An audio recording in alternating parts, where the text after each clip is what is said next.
As I sat behind the wheel of Renault's 800 bhp Formula One car, my hands were sweaty, my pulse was racing, and my heart was banging away in my chest. What had I let myself in for? A week before, I'd been happily drinking tea and watching Flogget on the telly, and now I was surrounded by film cameras and mechanics, all yelling instructions at me. As I wedged my body into the car and the mechanics wheeled me out of the garage, I was shaking.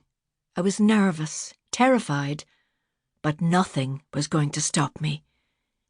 I hadn't felt like this since I attempted to break the Irish national land speed record in 1978. As I began to drive, the noise was deafening, but all I could do was keep going as the air whistled past me.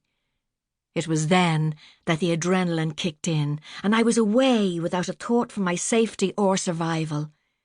The sheer excitement of it all overtook me as the engine roared and my speed increased. I had fire in my belly, and I just went with it. Fright and exhilaration all at the same time, a sensation I will never forget. It was a truly amazing experience, and the only reason I became involved was because two charming men, Paddy McGee and James Boyer of Renault, suggested it. They wanted to make a documentary of the old girl driving a Formula One car around the Circuit Paul Ricard in France. And it didn't take much to persuade me. I love a challenge. I was well known in motorsport circles in my day, having achieved notoriety for competing against, and sometimes beating, many of the male drivers, but I was never really famous until I went to Marseille in June 2017 to drive that Formula One racing car. After that, I received more publicity than I ever had before in my entire life. Of course, when I was driving in rallies and racing all over Europe, there was no social media to promote events, and certainly no Google or YouTube. The documentary made of that Formula One drive has thousands of hits on YouTube, and they keep telling me I have gone viral, but that just sounds like a bad dose of the flu to me.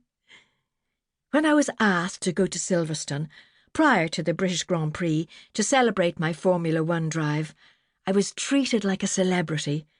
And that's a very nice feeling when you're coming up to your 80th birthday.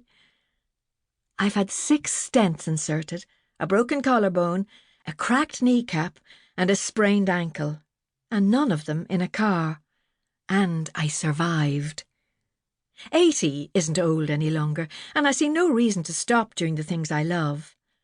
A lot of my contemporaries are still going strong. Paddy Hopkirk, Jackie Stewart, Rauno Aaltonen. I see them all at functions and parties. I'm enjoying life to the full, running the driving school, giving private lessons and generally keeping busy.